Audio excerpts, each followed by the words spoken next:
at this point, everyone on the planet, I think, has heard about Grand Theft Auto 6. I mean, you guys have to have seen that trailer. It's I think it's the biggest entertainment property ever in the history of the planet. Fitting, considering what GTA 5 was the best-selling video game ever in the history of the planet, and rightfully so. And it's fire. If you're tuning into the podcast and you think, I didn't sign up to listen to a video game podcast, don't worry. There's politics here. Because one of our a show favorite, I guess you could say, Elon Musk had something to say about it. So this tweet says, a list of games I have not played. GTA 1, 2, 3, 4, 5, and 6. It's got them all listed. Then Elon Musk comments, and he says, tried, but like doing, he said, tried, but didn't like doing crime. GTA 5 required shooting police officers in the opening scene, just couldn't do it. Then, to make it worse, classic dick writer Ian Miles Chong comes in and he says, I'm glad shooting cops in Cyberpunk 2077 is completely optional. Never finished GTA 5 either. Like, I know you're lying. You got the boot so far down your throat, it's in your fucking duodenum right now. I swear to God, that's ridiculous. I just couldn't bring myself. I put that gun in front of the cop in the opening mission of GTA 5 and a tear came to my eye and I couldn't do it. And it's crazy because Ian Miles Chong got community notes, and the community notes was like, he's played GTA 5. Like he's written articles about playing GTA 5. And I know Elon Musk is lying here. Like, there's no way this is an actual thing. But yeah, you've got the boot so far down your throat it's touching your soul. Like, I don't know what else to say. That is the corniest thing I think I've ever read. And to position yourself against GTA 6 in this moment now is absolutely ridiculous. Talk about absolutely butchering popular support for you. Yeah. Oh my God. And it's like, GTA franchise has always been like it's always had politics a part of it. You know what I mean? It's always been a critique of like the quote unquote American dream. It's always been a parody of America. And yeah, it's always been extremely popular, and to come out against it like this is crazy. Also, just an aside, Ian Miles Strong said Cyberpunk 2077. You kill motherfuckers in that game. I don't know what he's talking about. Like, you are killing people. Like, if we're talking about like, I need to keep my conscience morally clear, that doesn't happen in that game. You couldn't bring yourself to kill a fake corrupt cop in a video game, but you can bring yourself to, I don't know, just like slaughter people. What are we talking about here? Let's at least be a little consistent. And also with GTA, like there has been a history pretty much with video games in general of conservative commentators and even liberal ones coming on here and saying like, oh, this game you're running, it's making crime fun, it's promoting crime. At least that, while wrong, has like had some place in cultural zeitgeist. But this? Yeah, this is the crazy. Corny levels are off the charts, man. Yeah. No, I mean, I've seen my entire life like video. It doesn't happen as much now because I think people have pretty thoroughly gotten over this talking point, but it's always been like video games make children more violent. Yeah. Which has never been proven to be true. It simply isn't true. But to move on from that to go to this, where it's like, you know, video games may not make people be violent, but me morally, I just couldn't partake in the activities. Like, it's so corny, and it's even cornier because I know he's not telling the truth. He was just tweeting this out to jump on the hype train, or I guess just the news clout that was surrounding the GTA 6 trailer dropping. And it's just amazing to me that one man can be so wrong in the span of the last 3 weeks. This is 3 weeks. You know what I have to say to that, Elon? GF. Why? I forgot that happened. Yeah, that was rough too. If you weren't for the live stream that we did, was it last week, 2 weeks ago at this point? I think so. Yeah, that was rough. Him at the news conference, or at whatever the New York conference. Times, like something. And he was like, "Well, yeah, the company's gonna collapse, and the advertisers can go fuck yourself. If you're gonna blackmail me with money, go fuck yourself. Go fuck yourself." You really got him. Elon Musk is I would say check in on that guy, but I don't really care about his well-being. It's almost like every couple tweets he makes is just absolute banger. It's like when he tweeted in Hebrew the other day. Yeah, that was great. Holy shit. Tweeting in Hebrew was cool. When he said, you've said the actual truth under someone being like, you know, Jews do control the world. Like, that's always pretty cool. Elon Musk, once again, treating us to a series of tweets. In the span of a month, this dude went to Israel and did a war tour to promote Israel, a genocidal entity right now. Went to a New York Times conference and told all of the advertisers on his platform to go fuck themselves because they were uncomfortable with him doing anti-Semitism, Jewish question and posting, promoting anti-Semitism, and again JC posting or JQ posting, if you will. And then he went on and was against GTA 5. Yeah. 6, the gravest sin. Yeah, that's the worst one out of all of them. It kept getting worse. Everything he did. Frankly, how dare you? If you put it's extremely funny to me because Tim Pool also had a segment where he was kind of like saying GTA has gone woke. They hired a bunch of young people, and now those young people want woke ideals into the game. Like, GTA has always been woke, by the way. If you didn't notice that, you missed the fucking point. That's besides the point. A lot of the right's political program depends on their ability to find young, usually lonely white men or white boys that they can kind of manipulate and coax into hating women, hating Jewish people, hating minorities, etc. If they position themselves against GTA 6, which is going to be the largest video game in the history of the planet, they're shooting themselves in the foot. Maybe both feet. Like young white boys are gonna love this game, and if they just like alienate their core audience, I don't know what they're gonna do. It's devastating. Devastating for them. But don't interrupt your opponent when they're in the middle of a mistake. So go crazy. I guess. Yeah, I totally hate GTA 6 too. It's corrupting. It's corrupting the kids. Yeah. Hell yeah. Mm-hmm.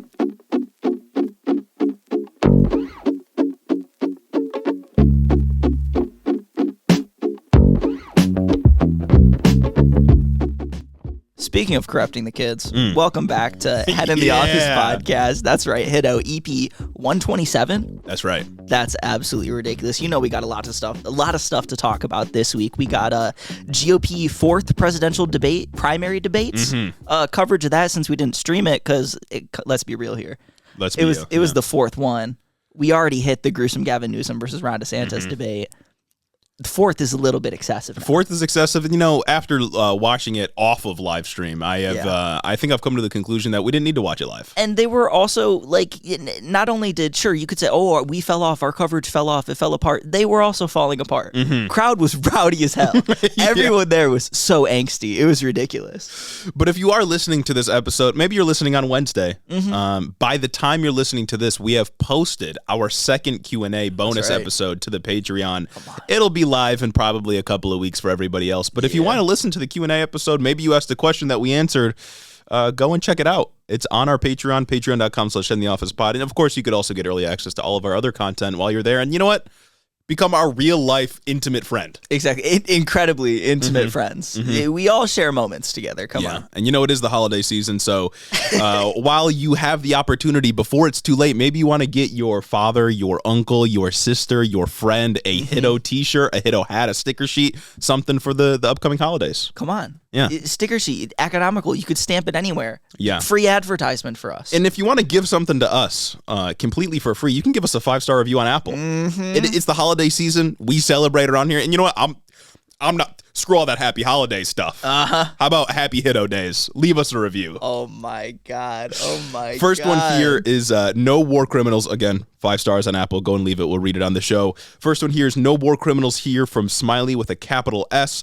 They say, I originally found Hiddo from their banger takes on TikTok, like maybe war crimes are bad and genocide is never good, but stayed due to them being some fellow Michigan boys. It's nice to hear some actually entertaining, politically aware people who aren't afraid to call out both sides. They also condemn Hamas the appropriate amount. Excellent. This next one here, A Poem for Hiddo by SquidHand64. It looks like someone heeded my call last week. I'm not much of a poet, but here goes nothing. Head in the Office. A 5-star haiku for you. Best geopolitics. I love the pod. It's both entertaining and informative and gives me a little more will to live in this capitalistic hellscape. Keep up the good work. Now, correct me if I'm wrong. When I played Ghost of Tsushima, it was my understanding that a haiku was 5 syllables and 7 syllables and 5 syllables. Yeah. But I might be poetically illiterate. Yeah. And this is some more esoteric form. And, maybe the haiku had the right form, but I think that last line about loving the pod fell off a little bit. That was just a sentence. You know what I'm saying? What the fuck is going on here? We appreciate the reviews. We got one on Instagram that I can read real quick. On Instagram. Oh, we got 2. I'll start off with the first one from Issa, I think, 5 stars. Greetings from an American in Finland who is utterly obsessed with your podcast. Before moving here, I could never bring myself to really follow American politics because it felt like because it made my stomach hurt and I felt like the world was ending. But now I get to tune into the little reality show that is U.S. politics from my little commie welfare state for no reason except entertainment. Though Finland has recently taken a concerning turn to the right. Yeah, that's definitely true. In the last elections, I can always listen to you guys and find comfort in the fact that I no longer live over there. Thanks always for the bestest takes and the deep, emotional, non-parasocial friendship that we have. It means the world to me. Number one geopolitics podcast. Keep up the good work, boys. P.S. I feel the need to clarify.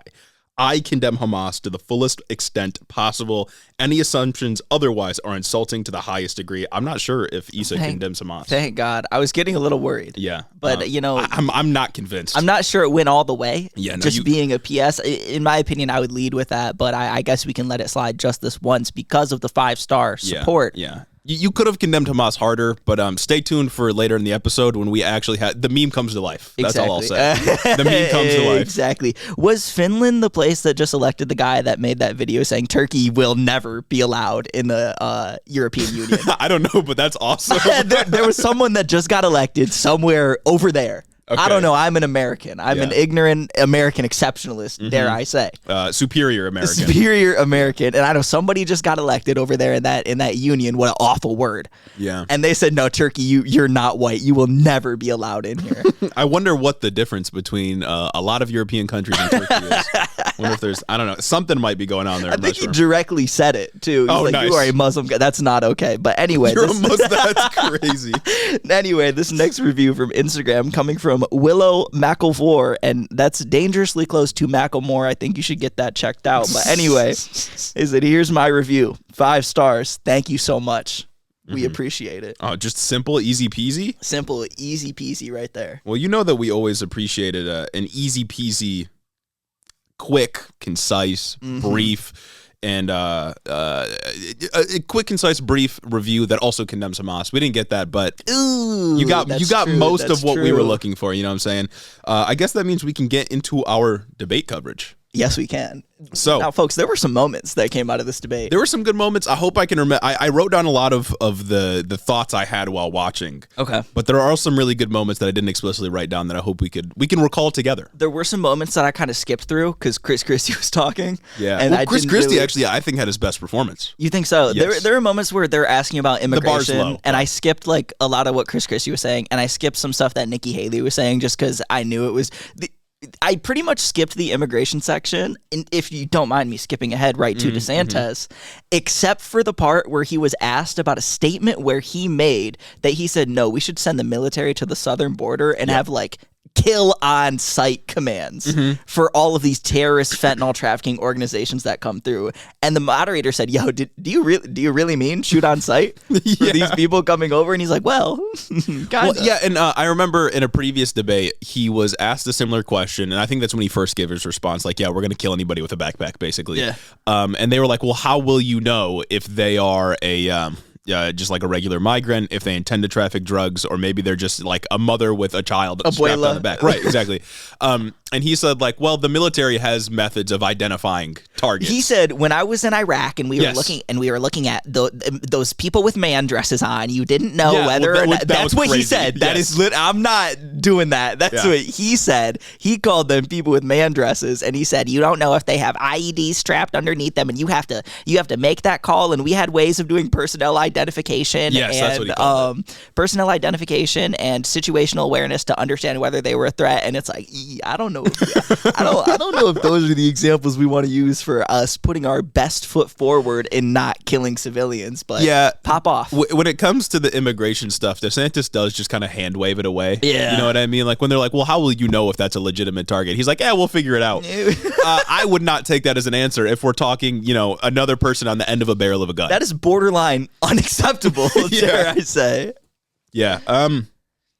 A lot of, I would say this is probably one of DeSantis's best performances. I think so too. He was very energetic. Yeah, he had a lot to say. He was moving around a lot. I really appreciated when it would just like the camera would look straight on to DeSantis. He would look pretty normal. Yeah. Because he's just standing behind a podium. But then when it would shift to the side, you could really get an angle DeSantis not knowing what to do with his hands. He looks like he's uncomfortable standing. I really appreciated that. But I think he overall did the best this debate. He wasn't hiding. He actually had something to say. But for the first, I don't know if you got this too, but for the first 30 minutes, it was just him and Vivek slopping each other up. Just agreeing with each other, attacking Nikki Haley, which I thought was crazy. It was just those two. Nikki, you suck. I wasn't expecting all the Nikki smoke just off rip the whole time. Yeah. Everyone was just throwing at her. And I guess, is this the first debate after her endorsements from the Koch brothers? Or did that happen before the third one? I think this was the first, yeah. Then that makes sense, okay. Or the Koch brother. She got, the one. the one. She got a bunch of Ron DeSantis' supporters, apparently, that were Wall Street people, the high-tier donors, which is for real? Not a thing I would argue, or I would brag about as a politician, because that doesn't look good. The economic elite support me, guys, so should you. There was one answer from Ron DeSantis that I want to play, though. It was he was asked generally about the economy. Just so you all know, if you didn't watch the debate, Ron DeSantis got the easiest questions out of anybody on stage. And anytime he was even thrown a remotely challenging question, they did the same thing that Hannity did in his debate against Gavin Newsom, where he asked a challenging question that's actually got you thinking oh, how's he going to answer this? And then he finishes asking the question by just leading him to the correct answer. Yes. That was basically how Ron DeSantis was treated. And for those that don't know, there's only 4 candidates on stage this time. Yes. It was Chris Christie, Nikki Haley, Ron DeSantis, and Vivek Ramaswamy. But Ron DeSantis, in this clip I'm about to play, was given this layup, basically, how do we make the economy better? Mm-hmm. Ron DeSantis lists a couple of things, and then he had a kind of an interesting answer on student debt, actually. Yeah. He brought it up himself, so I figured we could play it here, and you all could drop in the comments. Tell me what you think. Yeah. Here we go. Another thing that's burdening young people are these student loans. Now, I don't support having a truck driver having to pay a student loan for someone that got a degree in gender studies. That is wrong. We should not have taxpayers do that. What I'm going to do, though, is I'm going to get to the root cause of the problem. These student loans are going to be backed by the universities because they need to have an incentive to produce gainful employment for people. They should not be indulging in ideological studies. They should be focusing on things that work. And we're going to take some of this money and we're going to move it to actual vocational training. In Florida, we doubled apprenticeships. We have more truck drivers. These are in-demand skills. Don't let anybody tell you that the only way you can be successful is through a 4-year brick and ivy degree. That's one way you can be. It's not the only way, and we're going to fix that problem in the United States of America. So that was his answer on a question that was his answer on student debt, which he brought up himself. He wasn't even asked about student debt. So he said he would make universities pay for it, which go crazy. Mm-hmm. Universities have massive endowments a lot of the time. Yeah, make them pay for the student loans. I'm fine with that. And the cost of college is overinflated anyways. But I thought that he and his people on the conservative side of the political aisle believed that if you took out a loan, you are responsible for paying it back. Mm-hmm. And this is what makes me think that his argument here is just complete nonsense, because you can't argue for personal responsibility, paying the loan back on your own, and we should make the universities pay for it at the same time. And this inconsistency is what makes me think that if he were elected president, he's just lying. He wouldn't actually make universities pay for it. Oh, absolutely. This is a complete nothing answer that was probably thought up by his team in a meeting right before the debate to try and grab the conservatives that are also saddled with student debt. But it's too little, too late. Yeah, and I can see where he's trying to fit this into his agenda because he, as the governor of Florida, has engaged in this massive culture war against basically all of education, calling it Marxist, saying it's indoctrinating the children. That's the way that he's attacking education here, not because he actually thinks students were paid too much, they were ripped off, or that student debt shouldn't exist. It's that he wants to defund universities so that people are not able to get that quote-unquote liberal indoctrination. Well, it's he does it almost explicitly, too. He brings up, he does the woke gender studies degree signaling, and then he also talks about getting degrees that offer gainful employment and that actually work. And that's STEM signaling. He's doing that. But as a S right now, I can tell you that shit is not gainful.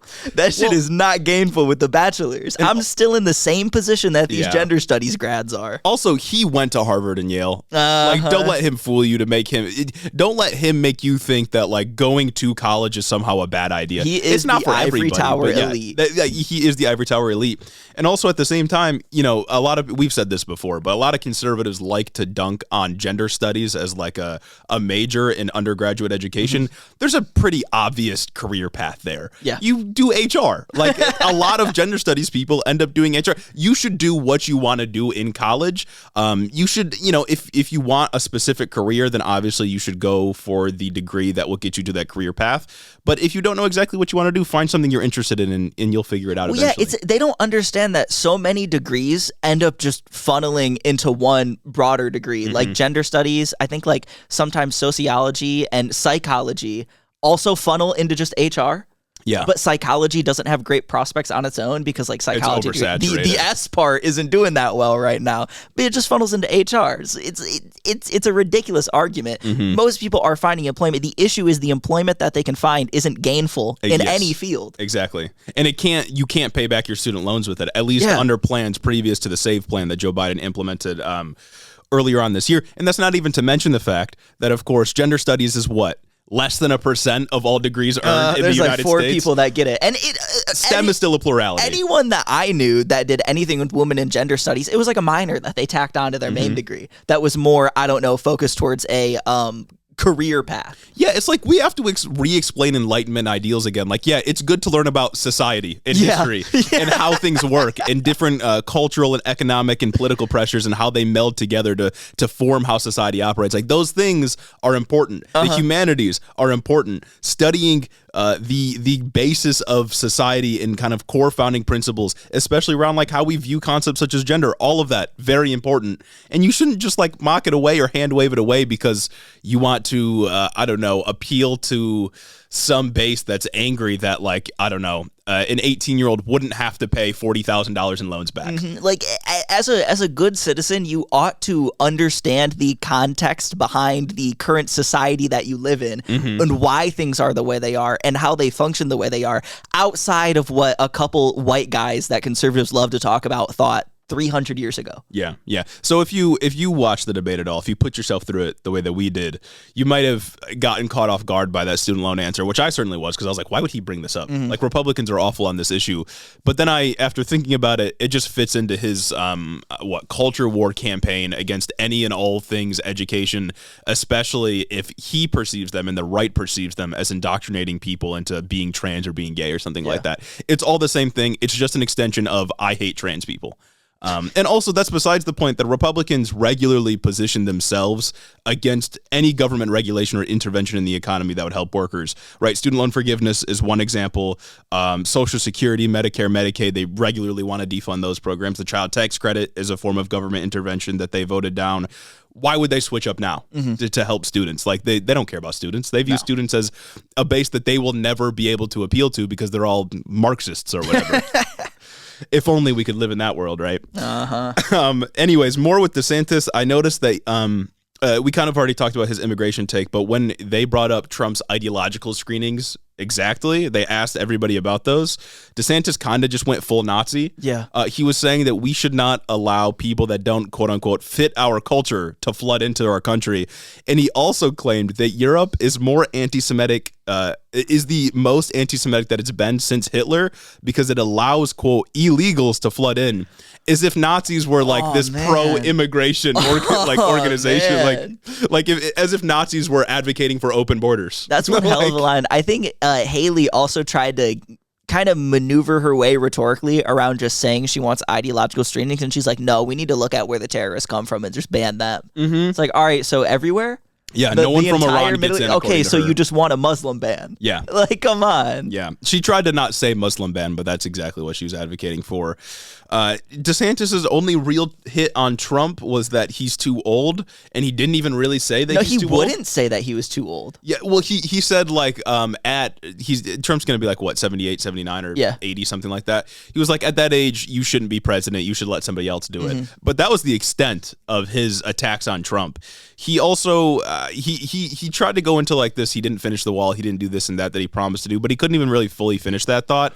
Ooh. It was just, like, all he said was like, yeah, Trump's old, which is like, that attack didn't work on Biden. It's not going to work on Trump. Exactly. You know what I mean? And it's also like, when he was bringing up the wall, he also hit one of my favorite moments from the third debate. And he brought up, no, we are going to tax remittances.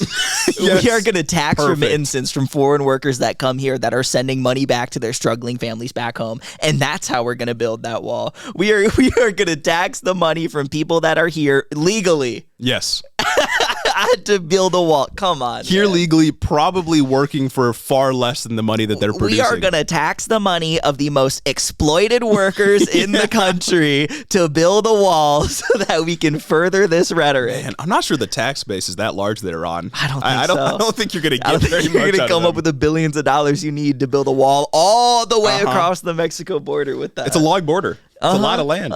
He also, I don't know if you caught this, he kept saying this thing where he was like, there will be a new sheriff in town, buckle up. I caught it once, but he kept saying said it a couple of times. No way, come on. I don't know what, like, is this like some, is he trying to appeal to some like southern rustic working class vibe here by saying like, I'm the new sheriff in town? I don't know what this is supposed to be. That's got to be what it is, right? Yeah, but I thought it was corny, so I had to bring it up. Absolutely, 100%. Similar to immigration, though, I feel like a lot of GOP debates now just become a competition of like who can hate trans people the most, right? Because during this recent debate, they fearmongered on gender-affirming care. They talked about bathroom bills for like a good 10 minutes. They didn't really talk about trans people in sports, but that's like one of their favorite topics. Kids learning about trans people in the classroom is always something they talk about. Of course, as we've mentioned, trans people, 1% of the U.S. population, but Ron DeSantis was on stage of this GOP debate celebrating his bathroom bills as some like statewide issue that demanded his attention. And at the same time, Vivek called transgenderism, quote unquote, a mental disorder. Nikki Haley said the issue of trans people has exploded. Yeah. Like, what are we talking? We got homeless people in this country. Oh, yeah. Like, what are we talking about? Yeah, 1% of the country. The issue's really fucking exploded. It's the situation is untenable. I don't know who's who anymore. What's going on? No, it was insane to see them gang up on Christie because I think, was this question asked at Christie initially? I'm not sure, but he definitely did talk about gender-affirming care for minors. Yeah, and he talked about it in a way that was like, I don't want to, correct me if I'm wrong, I might have skipped some context here, but the part that I saw was where he said, I don't want to get in the way of that decision that a parent is making with their child. Yep. And everyone was like, nope, I do. No, I do. I really do. He deferred to parents' rights on this issue. He was saying, like, I'm not going to get, like, we do not need government intervention in the medical decisions of children and their parents. Yes. And everyone else was like, Ron DeSantis immediately was like, we don't let people abuse their kids, so why should, So he went crazy on that. But I think Chris Christie is motivated by, this is completely conjecture. Okay. I'm just making this scenario up in my head. I think Chris Christie, being from a blue state, governor of New Jersey, I think he met a trans person before and was like, they're actually kind of cool. He said, like, it's really I think he has sympathy. Or like as governor of New Jersey, like he heard a story from someone that's trans and was like, we actually need to be nicer to these people. Yeah, well, I mean, as most people do, knowing trans people. Yeah, and he had like, my theory is that he had a moment of lucidity where he was like, what are we doing? Like, why are we treating them so poorly? And then he snapped back into broke out of the Matrix for a second. Yeah. And then everyone else dogpiled on him for it. Yeah, but no, Republicans have always they've been crazy on this issue for the last few years. But just to see them on the debate, given a specific, like, dedicated section to hating trans people, they talked about bathrooms for way too long. They talked about gender-affirming care and child mutilation, as they called it, for way too long. It's like, dog, if you really care about children, 10% of children in this country are malnourished. Like, what are we talking about? It's like I thought it was insane that they spent time ganging up on Christie to flex their own bathroom bills. Bathroom bills have been a losing issue since their inception. Yeah. It is not good optically for conservatives to be talking about this. It never has, even back in 2016. Like, this is the trans issue that they are losing on. Yeah. This was like one of the first ones that I remember people bringing up back when we were in like high school. Yeah, exactly. I remember hearing about like bathroom bills, and then like the Trump military ban for trans people. Yes. Remember when he kicked them all out of the military? Like those were the two crazy things I feel like, at least from my perspective, really started all this the anti-trans campaign off. And of course it's spiraled horrendously since then. But yeah, to see them get, like, because previous debates, they weren't really given a general section, which we thought they would be, to just like hate trans people. But this section, News Nation was like, yeah, how much do you guys hate trans people? Like, how terrible are they? Flex it and give me quantitative results that you've put through to make trans people's lives worse. Speaking of quantitative results, we got to move on. Real ones, no. We got to move on to someone who didn't have like a perfect performance, but definitely delivered my favorite moment from the debate. From all 4 debates. Honestly, my favorite moment, maybe even this year. Yeah, no, this is like a buzzer beater entry for the Hiddo Awards show. This is a generational moment. So before we get into it, Nikki Haley, she had a solid performance, wasn't anything amazing. I think she just got hit a lot harder this debate than before because her donors have been surging. Nikki Haley, I thought it was really funny. It was pretty clear that the moderators didn't like her very much because immediately Ron DeSantis is asked about, like, why are you better than Trump? Which is just like the question all of them should be answering, so good optically for him. And then Nikki Haley is hit with her first question. Nothing about Trump is like, why are you in the pocket of BlackRock and Vanguard? Like, why are you literally bought and sold? It's like, how do you weasel your way out of that one? And then later on in the debate, the moderators are questioning Vivek about his faith, his Hindu faith. Yes. And then they throw a stray at Nikki Haley by saying her full name. They out her as an Indian woman to the GOP primary base. That's crazy. Yeah, they're like, you've criticized Nikki Haley for not going by her real first name, Nimarata. And it's like, yo, like, she's not even the target of the question. Just throwing out strays. They clearly didn't like Vivek too much, and they didn't like Nikki Haley too. Maybe there's like a commonality there. You know? Yeah, I don't know.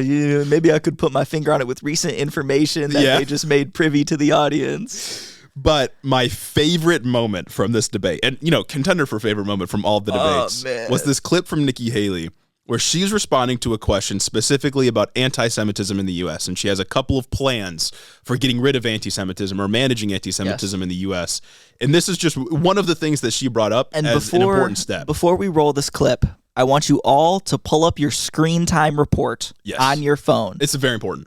And just have that ready for the information that you're about to see. Please pull up your screen time report. Pause the video if you must. Yeah, it's in your settings. I think under like battery. Yeah. If you have an iPhone. Hell yeah. I'm sure it's somewhere on Android, but like, whatever. Roll clip. All right, let's go. We really do need to ban TikTok once and for all. And let me tell you why. For every 30 minutes that someone watches TikTok, every day, they become 17% more anti-Semitic, more pro-Hamas based on doing that. We now know that 50% of adults 18 to 25 think that Hamas was warranted in what they did with Israel. How would you possibly know that? That is an unquantifiable statistic to pull up. That was pulled right out of somebody's ass. There's no way that is not made up. No, and this came right after she was calling Free Palestine protests that have been happening across the United States necessarily anti-Semitic. And this was, again, in response to a question where she was talking about anti-Semitism in the United States. And she just said, yeah, TikTok's making you 17% more anti-Semitic every 30 minutes. How could you possibly know that? If that's true, I'm Heinrich Himmler at this point. Like, I am a leader of the party. If that's the case, I live on TikTok at this point. Like, what are we talking about? Really, when she said that, it made me reconsider my role as a content creator on TikTok. Yeah, hundreds of minutes on the platform. Hundreds of minutes that we've posted, thousands of hours of watch time that people have seen our videos. How many more percentage points anti-Semitic have we made people? Yeah, so pull up your screen time report right now and let it how many minutes you've been on TikTok, and then use her math to figure out how much, what percentage you are anti-Semitic now. Exactly. Then drop that shit right in the comments below. Mm-hmm. Yeah, let us know how anti-Semitic. And I saw people on the right call her out for this. Like, how the fuck could you possibly know that? It's the dumbest shit that I've ever heard in my entire life. It's good, though. Speaking of Hamas, she also went on about how Hamas is coming in through the southern border. So she's still on that wave. Specifically with the help of Iran. She kept going off about how Iran is the biggest state sponsor of terrorism in the Middle East. And it's kind of like, I'd been missing him, but it's kind of like we had John Bolton on stage. That's true. That's true. The guy who said nuke Iran. I started jolting when I was watching this debate, and I couldn't quite put my finger on it. I'm glad you're here to let me know. Give her white hair and a mustache, and the rhetoric's the exact same. You know what I'm saying?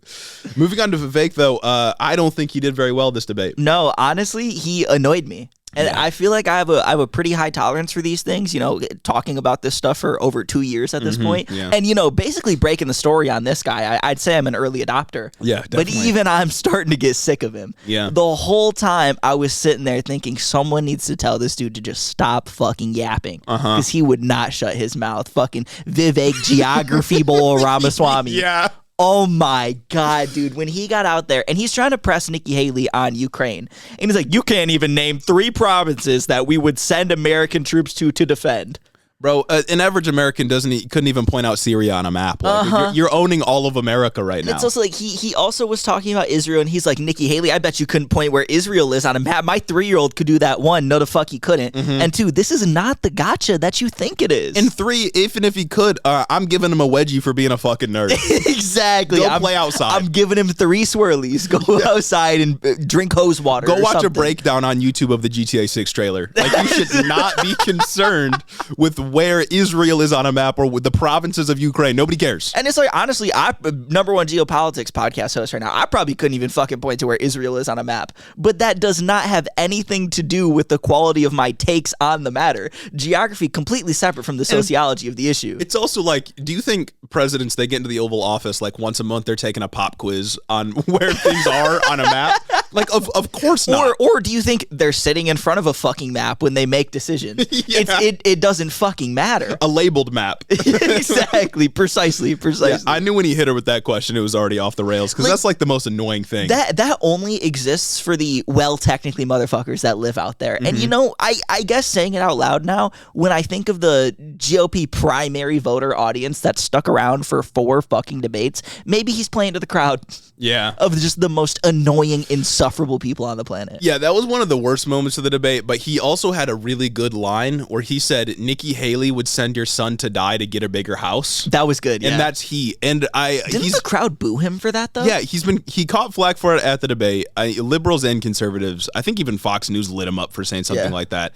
But I'm telling you, if a Democrat or a leftist that was running could say that to a Republican, I'm cheering you all the way to the White House, That's baby. what I'm saying. That's a bar. My God, Are you kidding? Like, if you could catch a Republican like being hawkish on war and just hit him with it, well, you would send everyone's son to war if you could get a bigger house. Like, oh, come on, that's a bar. There was another bar that he unfortunately, like, I think this is broadly a trap that a lot of people fall into when they're consuming political content, and it's someone will identify a problem and they are correct in identifying that specific thing is a problem, but just because they identify the problem does not mean that you two agree. What matters isn't their identification of the problem, but the solutions that they propose. And I say this to say that Vivek had a couple of really good moments like that, like when he was again attacking Nikki Haley, and he said something along the lines of, and what about, he called her Dick Cheney and mentioned the hoax that was WMDs in Iraq. And it's like, oh, that was a bar. And then he immediately followed it up with some just conservative bullshit. Well, yeah, and to be clear, when I say that it's like, yeah, it's a bar to say something like that, or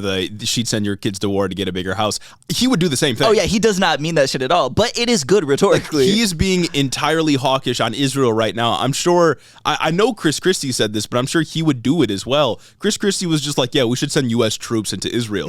Like, I mean, all of the Republicans would do what they can to get us into more conflicts because they like to see brown people dying. Yeah. It doesn't matter if Vivek himself is one. Yeah. He will still drop drones in the Middle East just like Donald Trump did. Oh, yeah, 100%. Like, none of them are morally above sending people to die for a country that doesn't care about them. Yeah. That's the kind of thing that has been bipartisan in the United States for quite a while.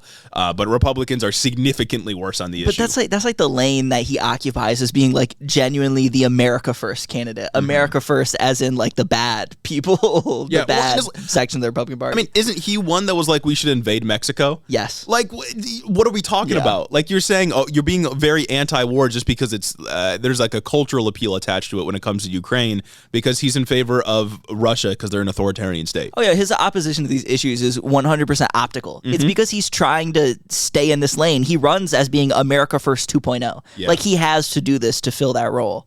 He also had this argument, again, talking about transition surgery, gender transition surgery, because for some fucking reason the moderators thought this would be a great idea to talk about this for so long. Vivek had this argument where he said, we ban drinking until 21, Therefore, it should be acceptable to ban transition surgery until 18. And of course, when he says transition surgery, gender transition surgery, he's talking about all gender-affirming care. Yeah. Even if we're just talking about like behavioral therapy, he's talking about all gender-affirming care, like period, which obviously is a bad idea.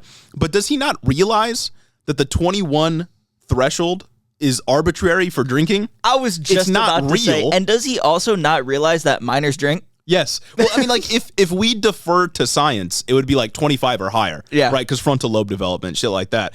Other nations have it below 18 for drinking. It's a social construct. Yeah. Like, if we're to follow his logic, which I know nobody on stage is going to do this, then he is just comparing drinking ages to the age at which you should be able to get gender-affirming care, two things which are socially constructed.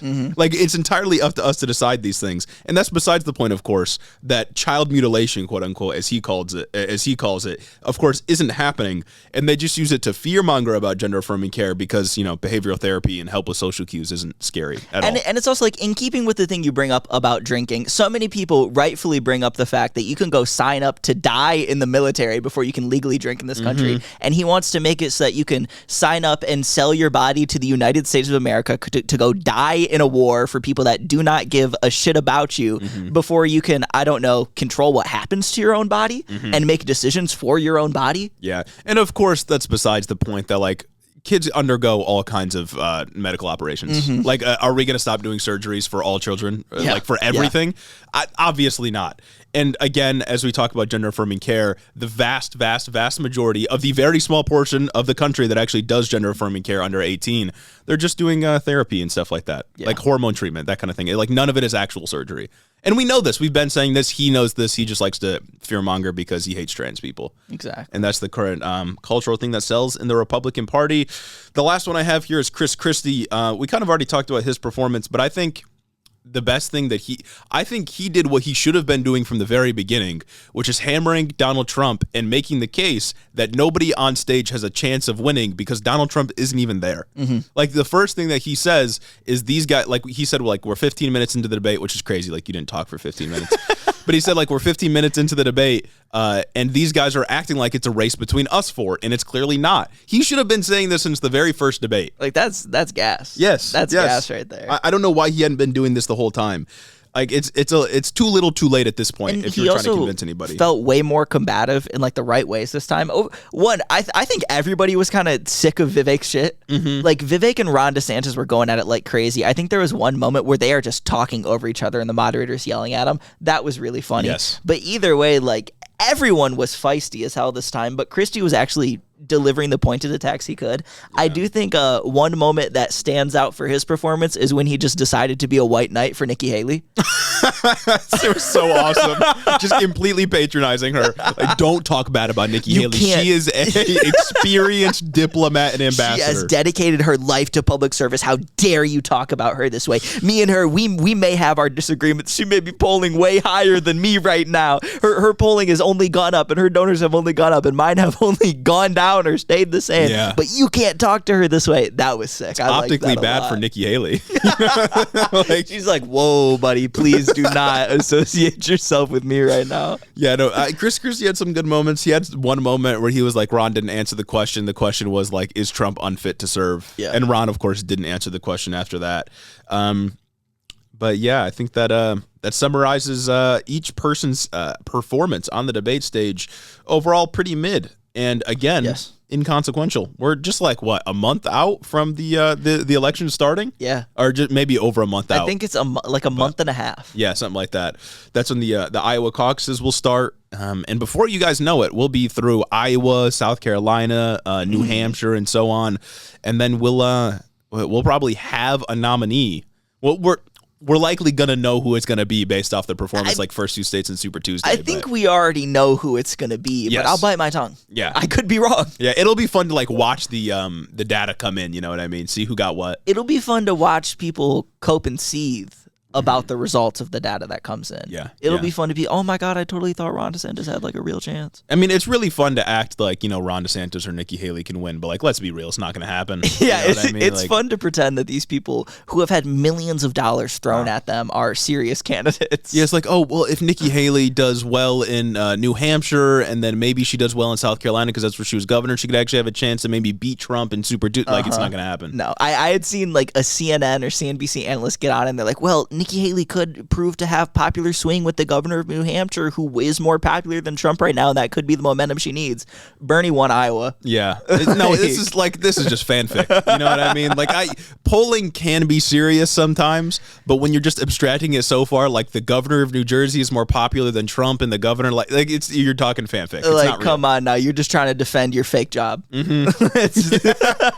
You're making sure that you get budgeted next year. That's what you're doing. You're trying to make sure that you give enough of a take that's not just, Trump is just gonna win, to pretend that your job is serious. You're trying to keep your show and not get Mehdi Hassan. Exactly. Rest in peace, man. He deserved better. God. Getting kicked off the air for being pro-Palestine. One of the only good shows. Yeah. Speaking of Palestine.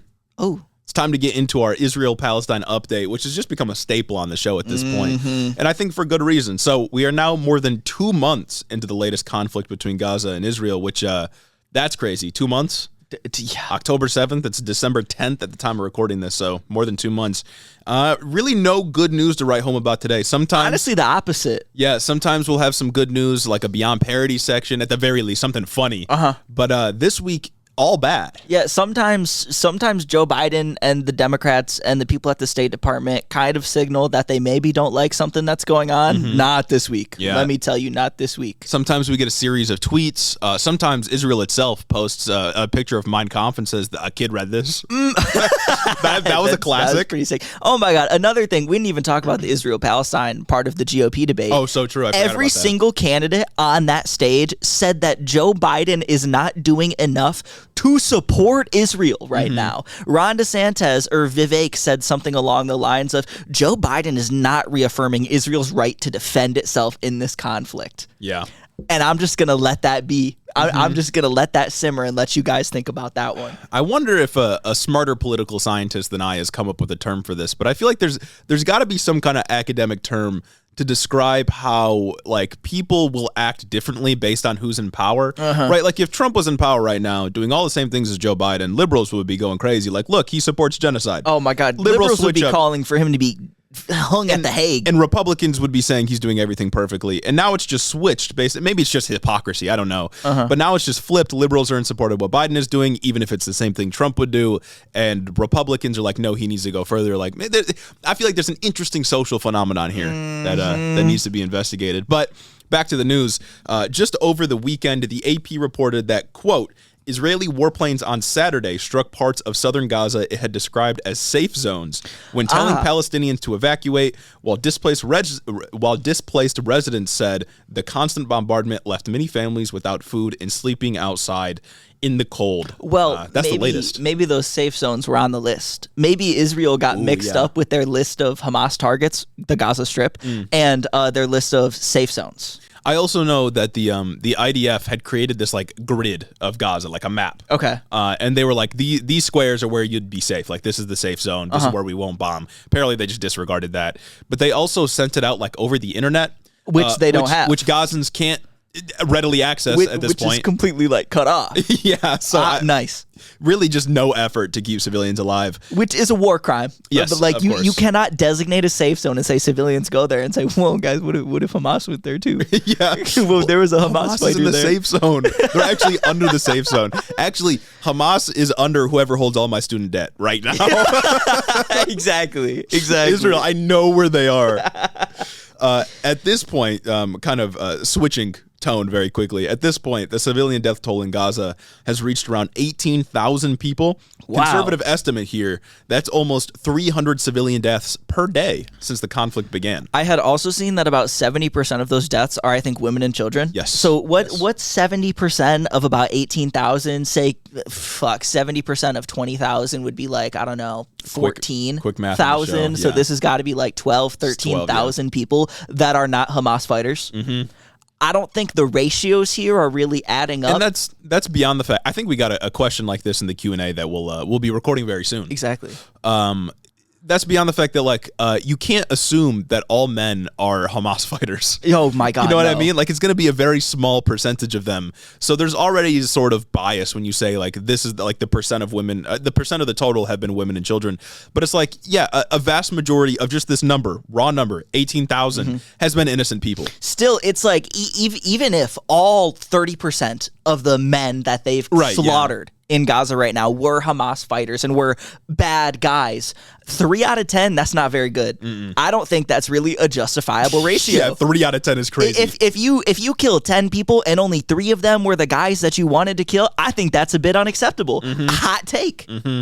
So protests are continuing around the world, of course, and some more U.S. elected officials have joined the call for a permanent ceasefire, including Senator Peter Welch. I think he actually said indefinite ceasefire, but for all intents and purposes, he's calling for an actual ceasefire.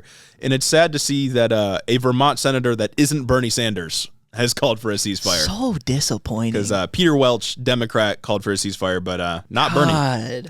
But if you think that this means the U.S. is slowly getting on board with the ceasefire, buckle up for this next piece of news, because it directly contradicts that idea. So the UN Security Council recently voted on a resolution that demanded an immediate humanitarian ceasefire in Gaza. For those unaware, the UN Security Council has 5 permanent members, that being the United Kingdom, Russia, China, France, and the United States. The other 10 members rotate, so it's new countries every year. It's entirely unfair. Oh my God, yeah. But it's an entirely unfair composition. It shouldn't work this way, but that's kind of just how it is. The UN, though, is generally powerless. But the important bit about the Security Council is that all member nations are compelled to comply with their rulings, meaning it has some teeth, binding agreements passed through the Security Council.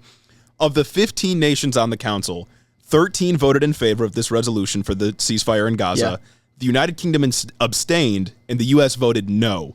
Nice. Not only did the U.S. vote no, but the U.S. vetoed the measure because that's a power that the 5 member states have. So despite 13, a vast majority of the UN Security Council voting in favor, the U.S. vetoed the measure, and it's not binding. Nothing happens. If I've said it once, I've said it a million times, and I will say it again. I do not understand why we are so cucked by Israel. What is it about them that just has their hand around our throat at all times? Geopolitical, just makes us toothless. I think geopolitical and domestic religious, strategic positioning, I guess. Strategic positioning for the rapture. That's not going to happen, guys. Yeah, I mean, I think it's geography, I guess. The strongest ally in the Middle East. Evangelicals think it has religious importance. And that's kind of it. What the fuck? And I think a lot of American politicians are... I think anti-Semitism still plays like a...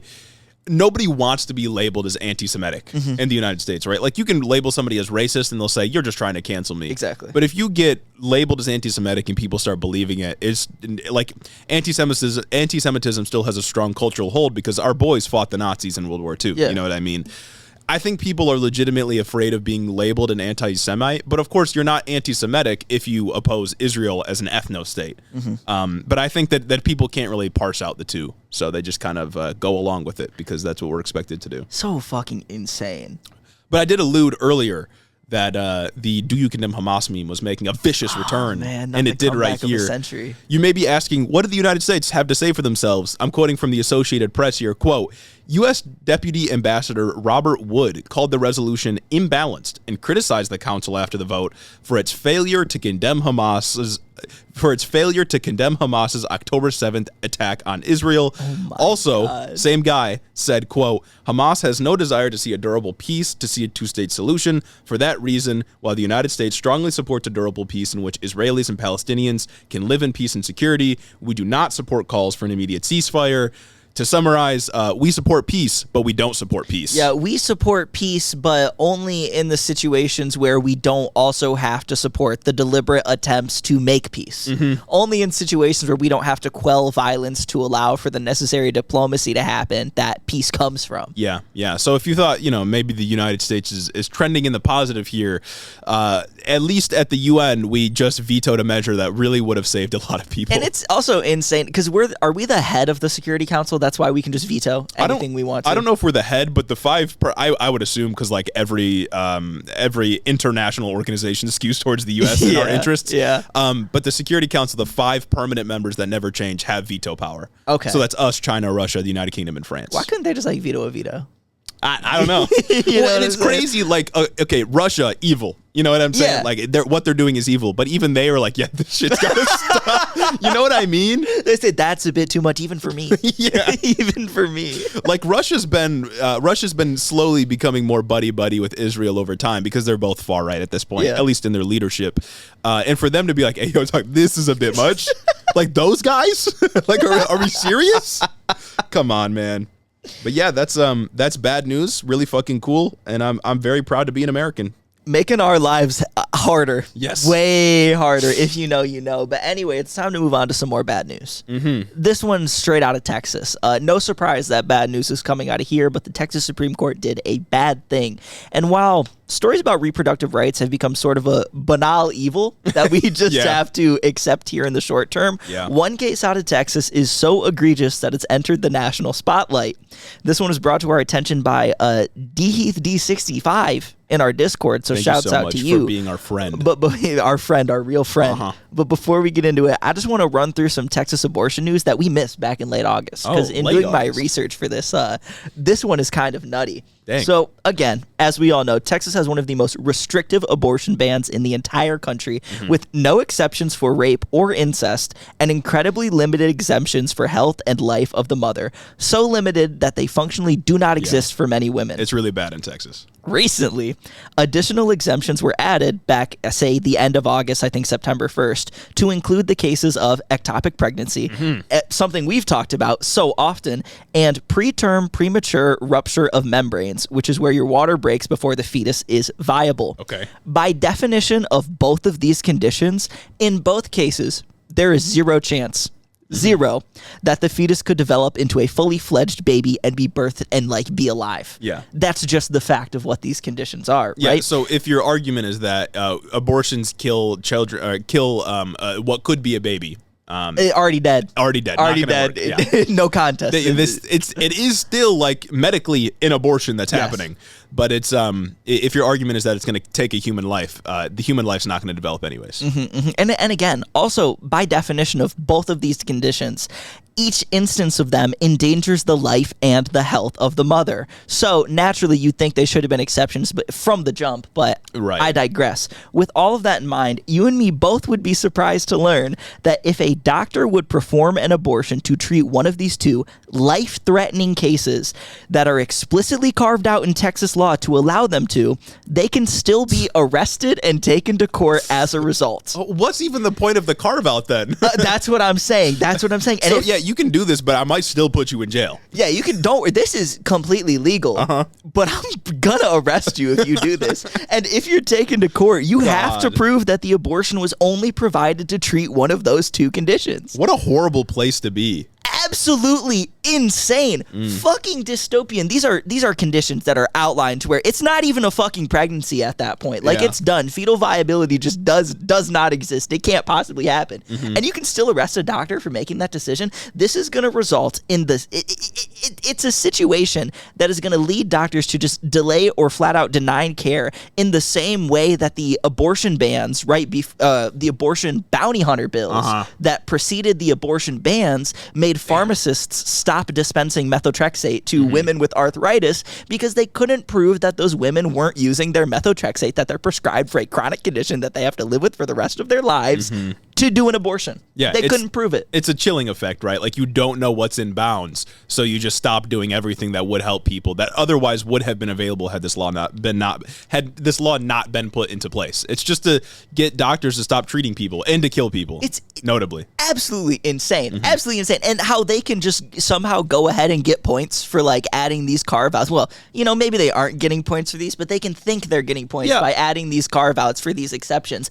And then they actually don't allow the exception to happen because doctors are still under threat of hundreds of thousands of dollars of fines and jail time. Also, correct me if I'm wrong, but like ectopic pregnancies and other complications, if they go untreated, could just make it so you can never give birth again, right? Yes. Like they can just, yeah. So that is why we say that reproductive health or abortion care is reproductive health care. Because if you don't get this stuff treated, if doctors aren't able to identify it and treat it, you can't reproduce anymore. Well, that's a perfect segue into what's going on last week. I love that. That's a perfect segue. And with all that in mind, a 31-year-old pregnant woman out of Dallas, Texas, took out an exception to the abortion ban due to a doctor's warning that her developing fetus has a high chance of having a rare condition called trisomy 18, also known as Edwards syndrome. A little background. Trisomy 18 is basically fatal.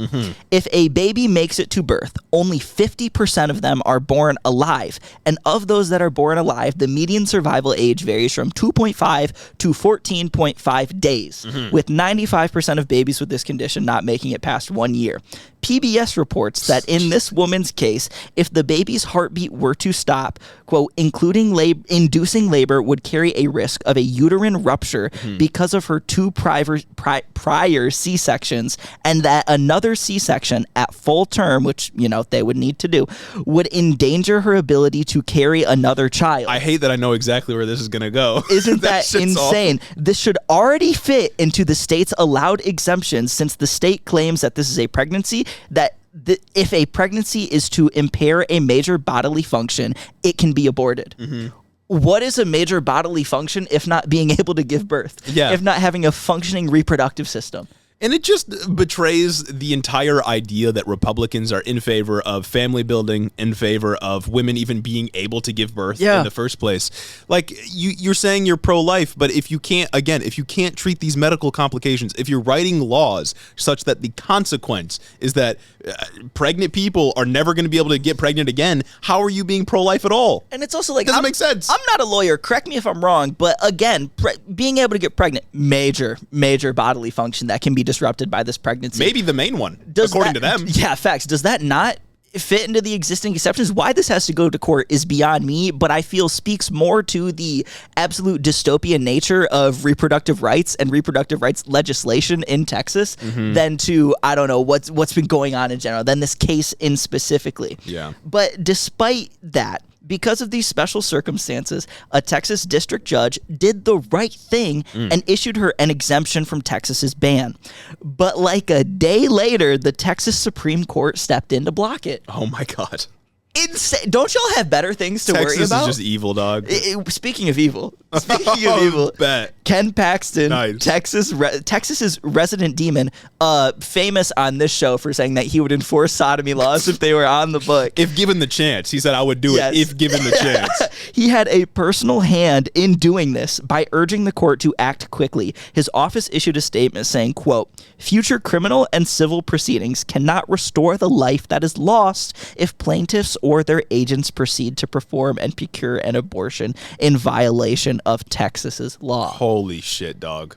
That's insane. We are putting the rights of the unborn, in this case, the rights of someone who most likely will not be born, and if they are, will not make it after birth for any substantial amount of time, ahead of the woman who is already here, who is at risk for losing, again, a major bodily function. And the crazy part is, like, pregnancy is time sensitive. Yeah. Like, you have a set up period of time beyond which you can't solve the problem anymore. Supreme Court's notoriously not fast dealing yeah, with no, that's things. what I'm saying.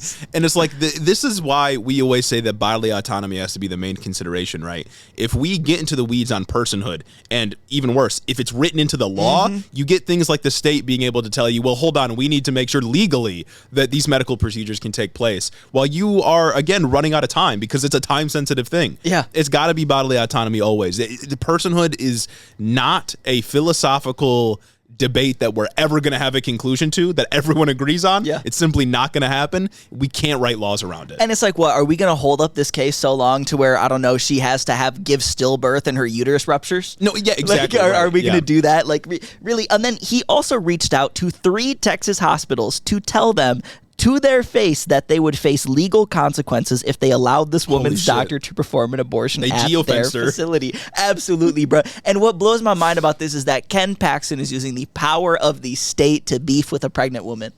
Could never be me. No, me personally. Reading all the feminist literature that I've read. That's what I'm saying. I would never. I would never do that. That's so fucking crazy, dog. Tell me the founding fathers wouldn't be looking at us in shame. Oh my God, I know. They would off themselves immediately if they saw our country. And I don't understand how we've got to this point, really. I don't know. Abortion is wildly popular. Even amongst conservatives, abortion is still pretty much popular. And I do got to say, this podcast has been around for a while. Yeah. And when you brought up the bounty hunting bill, it did make me feel like, damn, this shit's old. Because that was summer 2022, over a year ago at this point. But I mean, back then, we said that they're trying to get Roe v. Wade overturned. They succeeded. It happened.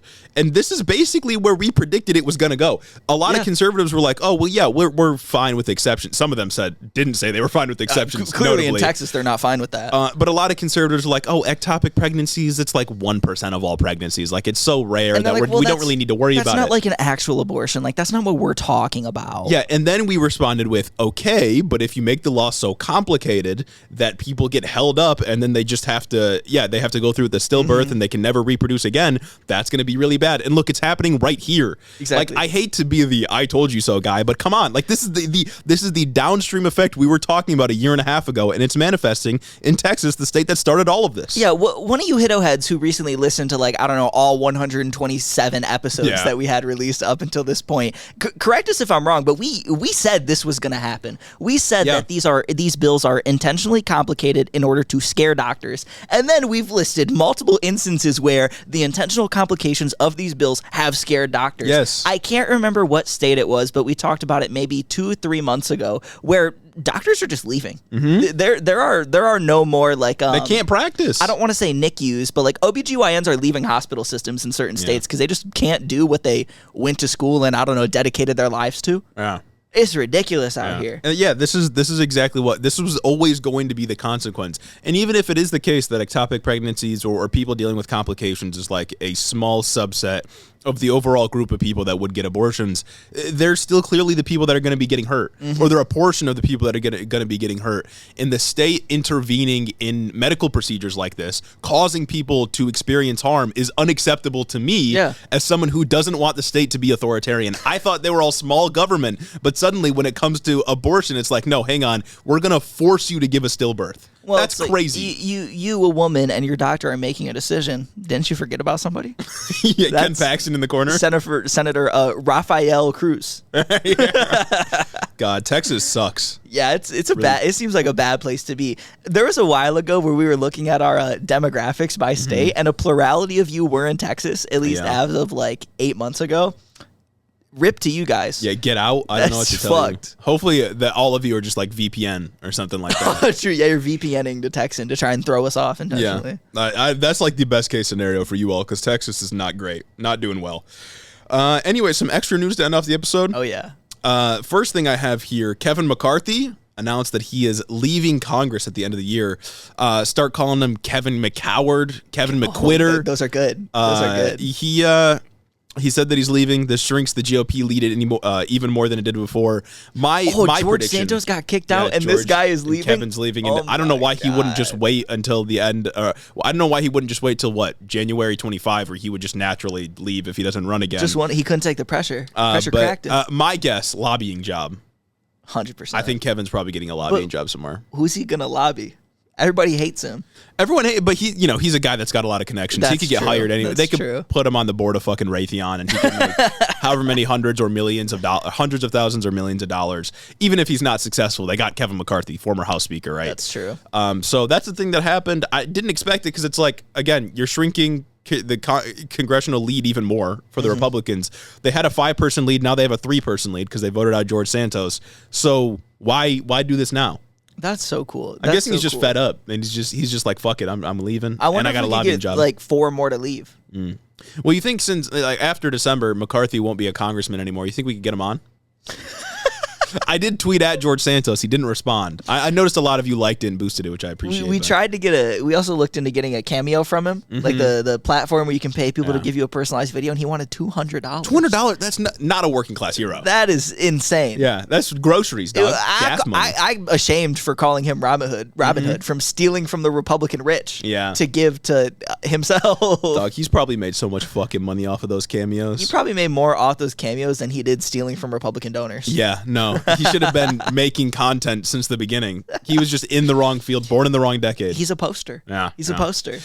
In some other news, I noticed recently that a part of the infrastructure plan that was passed, Biden went to this, I think it was a meeting with like a carpenters union of some kind out on the West Coast, and he announced a high-speed rail project that connects, I think, Los Angeles to Las Vegas, which is crazy. Cool. Economic boom's happening right there. Hell yeah. And hopefully this high-speed rail project could extend to the rest of the country, because I would love it over here in Michigan. That would be pretty Just get sick. a nice loop that connects, Philadelphia, Detroit, Chicago, etc. Yeah, my hopes aren't high. Hopefully he doesn't do the same thing that Gavin Newsom did. Oh, yeah, that was and rough. Give it to Elon Musk, and then it never happens. Yeah, well, they didn't start on the project. Prices went up after it was already approved, and they're like, yeah, Elon Musk can take it, and then it's still not going to happen. So that's super sick. And also, some Biden news to end out the episode. I think this was just a few days ago, he was asked if anybody else, any other Democrat could beat Donald Trump. He's like, yeah, there's probably like 50 other people that could do it. Talk about a fucking... It kind of just feels like he listened to the episode and was like, let's make these dudes' jobs harder. He said, you know what, Jeremy, I hate you. Yeah. I hate you guys. It's like if he genuinely thinks that, dog, get out of the fucking way. He should have gotten out of the fucking way months ago and had, I don't know, like Gretchen Whitmer or somebody else take or his it's spot. like, sir, even if you must say that someone else can beat him, say, but I'm the guy with the best chance. Yeah. And at least give me personally that caveat. I think that's going to be the message, is like, I've beaten Trump before, I can beat him again. But just say that. Like if you're just saying like, yeah, there's actually 50 other Democrats. That's a lot. That's a lot of Democrats. I couldn't even think of 50 Democrats that I think have a chance of beating Biden. Who is he thinking of? It'd only be like a few that I could think of, really. Yeah. Like, it's a couple of like popular governors around the country, probably. Maybe some Democratic senators could do it as well. But yeah, like, what are you doing, man? That's a horrible messaging. People are already pissed at you. People already are like, let's primary him with like, 6 weeks to go or something. Yeah. Oh my god. The least you could do is I don't know, be more disciplined. So fucking stupid. Fucking idiot, bro. He hates us. I hate him. He hates the podcasting class, dude. The fucking worst.